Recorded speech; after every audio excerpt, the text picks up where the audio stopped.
కథావాణి శ్రోతలందరికీ చెప్పాలని ఉందికి స్వాగతం. నేను డాక్టర్ శ్రీమతి కొఠారి వాణి చలపతిరావుని.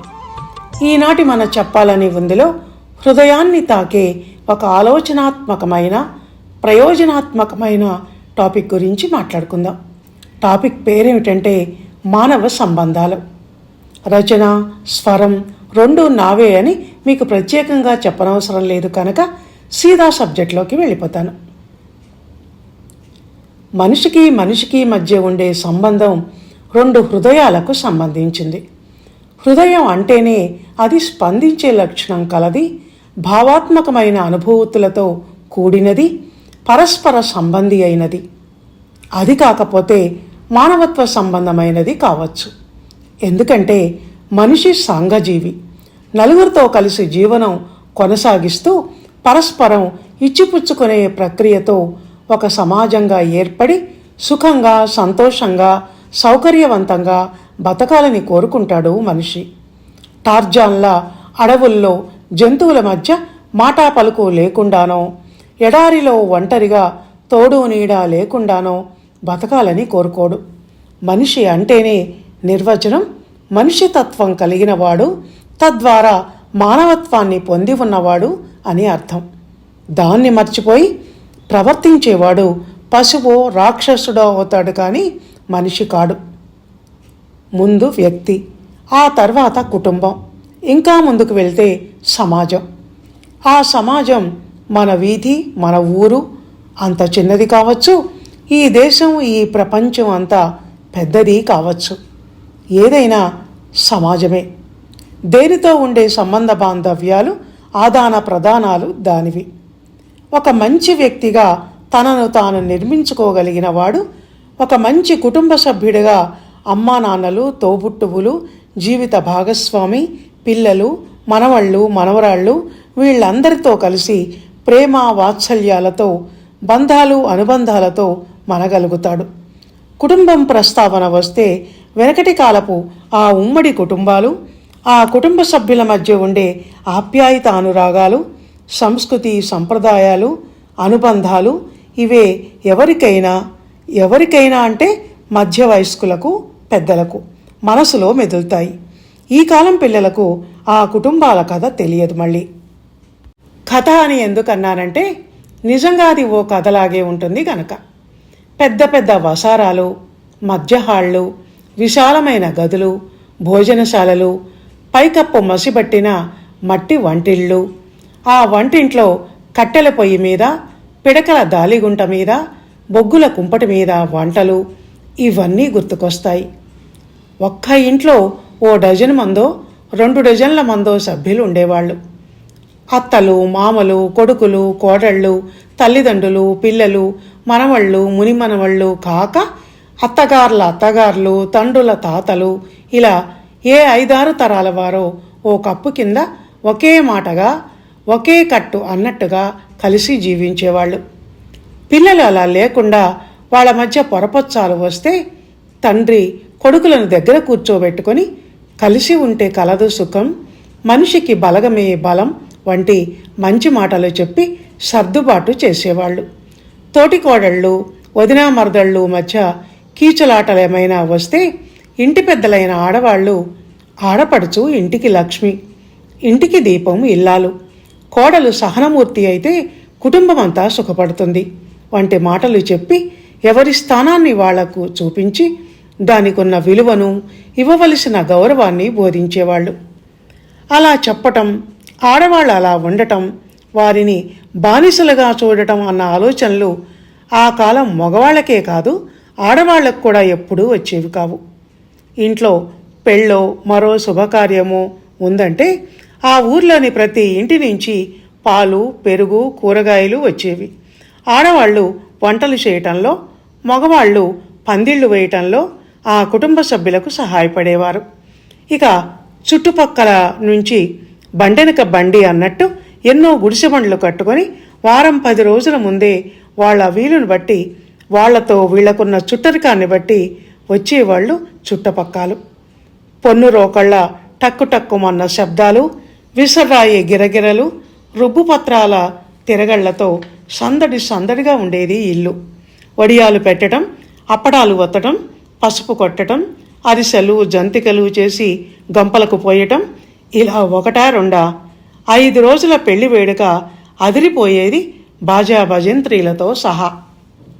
ఆడపిల్ల అత్తవారింట ఎలా ఉండాలో అప్పగింతల పాటలో చెప్పేవాళ్ళు. ఆలుమగలు అనురాగంతో కలిసిమెలిసి ఉంటూ 7 జన్మల ఆ బంధాన్ని ఎలా ఫలవంతం చేసుకోవాలో బంతులాటలో, భూజంబంతి భోజన సమయంలో, పెళ్లిపాటల్లో వినిపించేవాళ్ళు. పెళ్లితో ఆడపిల్లకు అత్తింటి కొత్త సంబంధాలు ఇనుమడించి అత్తగారు, మామగారు, మరుదులు, బావగారులు, ఆడపడుచులు వరసలు కలిసి ఎవరితో ఎలా ఉండాలి అన్నది తల్లి కూతుర్ని అత్తవారింటికి పంపిస్తూ చెప్పేది. ఇలా శుభకార్యాలలోనే కాదు, ఏ ఇంట ఎవరికి ఏ కష్టం వచ్చినా ఊరంతా ఆ ఇంటి ముందు చేరేది. కష్టకాలంలో తోడుంటూ ఊరడింపు మాటలతో ఓదారుస్తూ వచ్చిన దుఃఖాన్ని మరిపించే ప్రయత్నం చేసేవాళ్ళు. సాయంత్రం కావటం ఆలస్యం.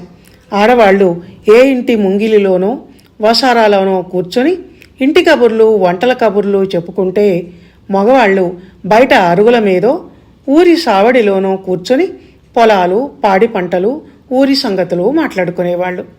ఏ కుటుంబంలోనైనా పంచాయతీ వస్తే ఊరి పెద్దే తీర్పు చెప్పేవాడు. ఊళ్ళో జరిగే నేరాలకు రచ్చబండ దగ్గరే శిక్షలు వేయబడేవి. అప్పటి వాళ్లవి ఊరుమ్మడి బతుకులు. నా ఇల్లు, నా మనిషి, నా ఇష్టం అనటానికి వీల్లేదు. గ్రామ వ్యవస్థ విధించే కట్టుబాట్లకు అందరూ లొంగి ప్రవర్తించాల్సిందే. కట్టు తప్పించుకొని ఊరి మీద పడి పోట్లగిత్తల, పొట్టేలులా కొమ్ము విసిరి అందర్నీ కుమ్ముతానంటే, ఇతరుల పంట పొలాల్లో పడి దొంగగొడ్డుగా మేస్తానంటే ఊరుకునేది కాదు. ఆ రోజుల్లో కూడా కొన్ని దురాచారాలు, చెడు అలవాట్లు, కట్టుబాట్లలో కొన్ని లోపాలు ఉన్నప్పటికీ చాలామంది, ఎక్కువ శాతం నేను పైన చెప్పిన కుటుంబ జీవితాలు, గ్రామీణ వ్యవస్థ ఇవే ఉండేవి.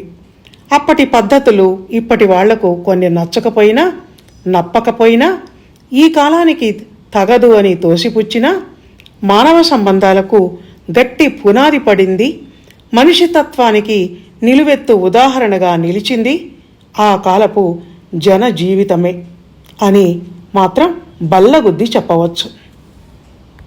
ఇక ఈ కాలానికి వస్తే, ఈ అల్ట్రా మోడర్న్ విదేశీ కల్చర్ మూలంగా మానవ సంబంధాల మధ్య విభేదాలు, తెగతెంపులు వచ్చి కుటుంబ వ్యవస్థ ఛిద్రమైపోవటం అనేది దాదాపు ఇంటింటి కథగా మారిపోయింది.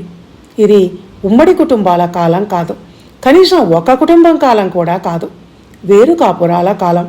కలిసి ఉంటే కలదు సుఖం అని అప్పటి వాళ్ళంటే సోలో బతికే సోబెటరు అని ఇప్పటి కుర్రకారు అంటున్నారు. చిన్న కుటుంబం చింతలు లేని కుటుంబం అన్నది ఇప్పటి ఒక నినాదంగా మారిపోయింది. 2 అన్నదమ్ములు ఉంటే ఇద్దరికీ చెరో ఇల్లు లేక చెరో ఫ్లాటు. వాళ్లకు ఒక కొడుకు, ఒక కూతురు ఉంటే కొడుకిల్లు అమెరికాలో, కూతురిల్లు ఆస్ట్రేలియాలో. మాట్లాడుకోవటం, కలుసుకోవటం అనేది చాలా అరుదు. ఎప్పుడన్నా మాట్లాడుకున్నా వీడియో కాల్లో. ఇప్పుడు ఇల్లు అన్నది వెగటైపోయింది, హోమ్ అన్నది స్టైల్ అయిపోయింది. వృద్ధాశ్రమం అనటానికి నోరు రాక హోంలో ఉంచాం మా పేరెంట్స్ని అని అంటున్నారు. ఎవరైనా నోరు జారి అయ్యో అనటం ఆలస్యం. ఏ కాలంలో బతుకుతున్నారు మీరు? ఇప్పుడు అదే కల్చర్. ఇంట్లో కన్నా అక్కడే వాళ్లకు చాలా బాగుంటుంది. అక్కడ టీవీ ఉంటుంది, ఏసీ రూమ్ ఉంటుంది, మంచి భోజనం ఉంటుంది, రోగాలు వస్తే అక్కడే హాస్పిటల్ ఉంటుంది, అన్నీ అక్కడే అంటున్నారు. ఇంకా నయం, మాతో పని లేకుండా ఆ పక్కనే శ్మశానం ఉంటుంది అని అనటం లేదు. వెనకటి సంప్రదాయపు పెళ్లిళ్లలో ఒక కట్టుబాటుతో పాటు ఓ సర్దుబాటు కూడా ఉండేది. బలవంతపు పెళ్లిళ్లతో సైలెంట్గా బాధల పడిన వాళ్ళు ఉన్నప్పటికీ, ఇప్పుడేమో ఇష్టపడి చేసుకుంటున్న పెళ్ళిళ్ళు కూడా అధిక శాతం పెటాకులవుతున్నాయి. పెళ్ళైన 4-5 నెలలకే ఇద్దరి మధ్య ఈగో సమస్యలు, లగ్జరియస్ లైఫ్ మీది క్రేజు, నువ్వా నేనా అన్న పోటీలు, ఓపిక సహనాలు లేకపోవటం, నీ వాళ్ళు నా వాళ్ళు అన్న వంతులు, స్వేచ్ఛ పేరిట విచ్చలవిడితనం, ఇవన్నీ మనసుల్లో ప్రవేశించి కాపురాలన్నీ కొల్లేటి కాపురాలు అవుతున్నాయి. వీడు కాకపోతే మరొకడు, ఇది కాకపోతే మరొకటి అన్న భయంకరమైన ఆలోచనలు మనసులో ప్రవేశించి పెళ్ళంటే ఓ పిల్లాట అన్నట్టు అయిపోయింది. అక్రమ సంబంధాలకు 2-3 పెళ్ళిళ్లకు ఈ పద్ధతి దారితీస్తోంది.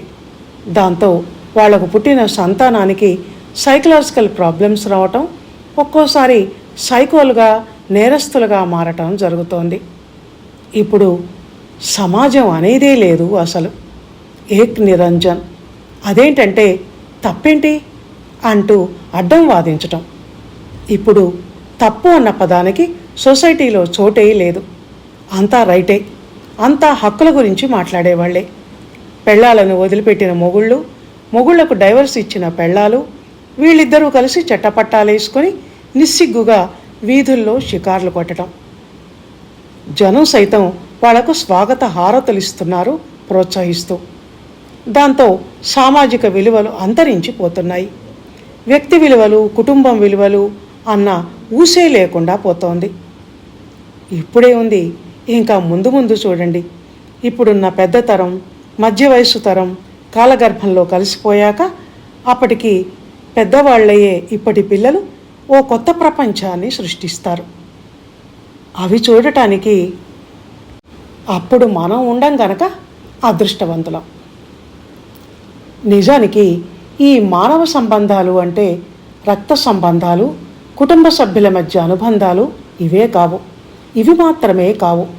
అంతవరకు ముఖం తెలియని కొత్త మనిషితో కూడా అవసరాన్ని బట్టి, పరిస్థితులను బట్టి ఒక్కోసారి ఆత్మీయ బంధాలు, ఆపద్ధర్మ బంధాలు అనేవి ఏర్పడతాయి. అది మనిషికి మధ్య ఉండే బంధం, మానవత్వ భావనతో కూడిన అనుబంధం. మన ఇరుగు పొరుగు, మన స్నేహితులు, తెలిసిన వ్యక్తులు, ఆపదలో ఉన్న వ్యక్తులు, ఇలా వీళ్ళంతా ఆ కోవలోకి చేరతారు.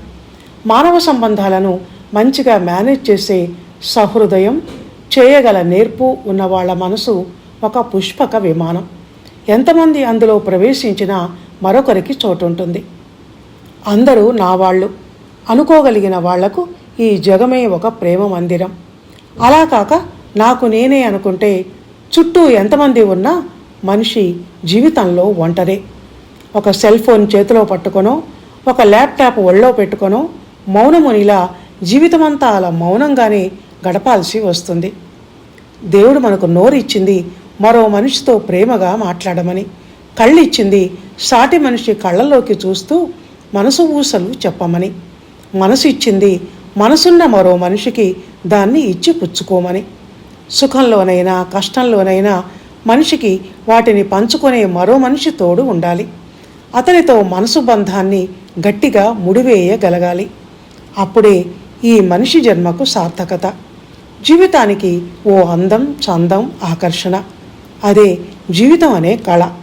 కళాత్మకంగా జీవితం లేనప్పుడు ఆ జీవితం జీవం లేనిదవుతుంది.